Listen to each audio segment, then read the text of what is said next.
Welcome back to This Week 100 Years Ago.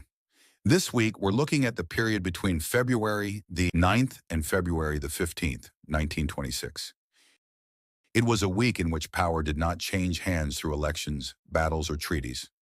Instead, it was shaped quietly, through meetings, appointments, and administrative decisions that would matter far more in the years ahead than they appeared to at the time. In early 1926, Germany was governed by the Weimar Republic, the democratic system created after the country's defeat in the First World War. On paper, it was a modern democracy with a constitution, a parliament, and a president. In reality, it was unstable. Germany was still struggling with the consequences of defeat, economic disruption, and political extremism. Many Germans had little faith in democratic institutions, and dozens of political parties competed for influence. Among them was a small but increasingly organized movement known as the Nazi Party. Despite what later history would make it, in 1926 the Nazi Party was not powerful. It held no national office, had limited electoral success, and was deeply divided internally. Its leader was Adolf Hitler, a former army messenger who had turned to politics after the war. Hitler had already tried to seize power once, in 1923, during a failed coup attempt that ended with him in prison. By 1926, he had learned a lesson from that failure. Power, he believed, had to be built before it could be taken. At this stage, the Nazi Party was split along both regional and ideological lines. In southern Germany, particularly in Bavaria, Hitler's authority was largely accepted.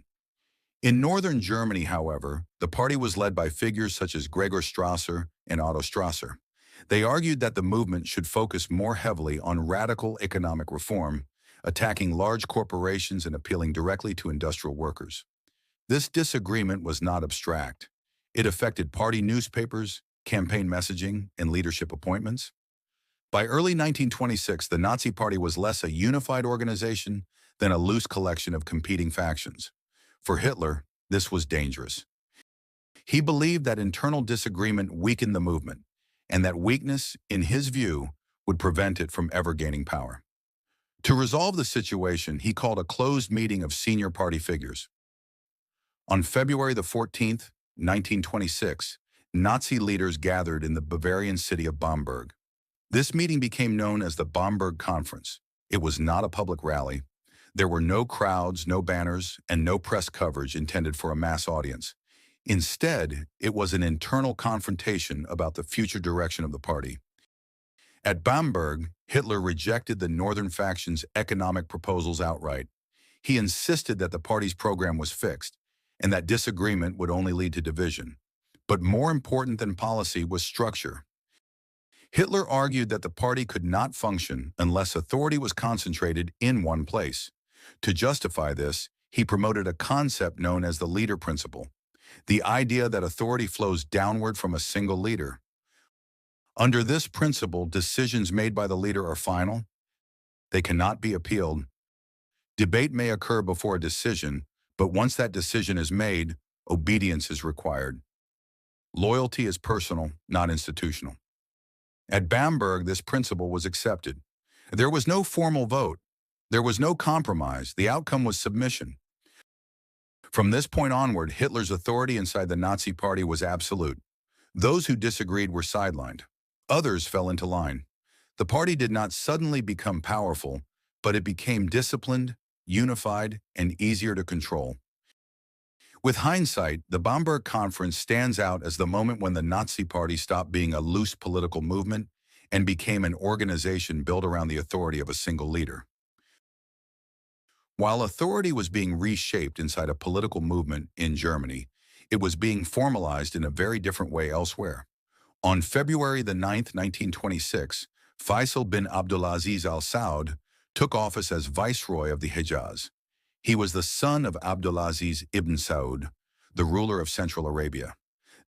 The Hejaz was not just another territory. It contained Mecca and Medina, the holiest cities in Islam, and control of the region carried enormous religious and political significance. A viceroy is a governor appointed to rule a territory on behalf of a monarch. By appointing Faisal, Saudi control of the Hejaz, achieved through conquest in earlier years, was transformed into an organized system of government. With hindsight, this decision marked an important step toward the creation of the modern Kingdom of Saudi Arabia, which would be formally proclaimed in 1932. Elsewhere, imperial authority shifted just as quietly. On February the 11th, Britain transferred administrative responsibility for the Tokelau Islands in the South Pacific to New Zealand. The islands were small and remote, but the decision reflected how empire often worked through paperwork and distant decisions rather than dramatic events. And in London, authority mattered little when faced with nature. On February the 9th and 10th, heavy rainfall caused flooding along the River Lea in northeast London. Districts including Leighton, Tottenham, Chingford, and Walthamstow were affected. Homes were flooded, streets submerged, and daily life disrupted. Even at the center of a global empire, control had limits. So in this February week of 1926, power took many forms.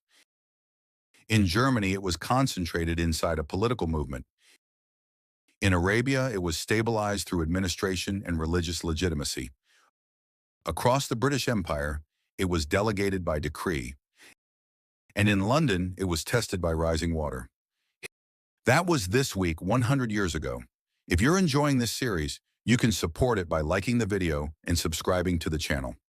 Each episode explores what was happening each week, exactly 100 years ago. Thanks for watching, and I'll see you next week.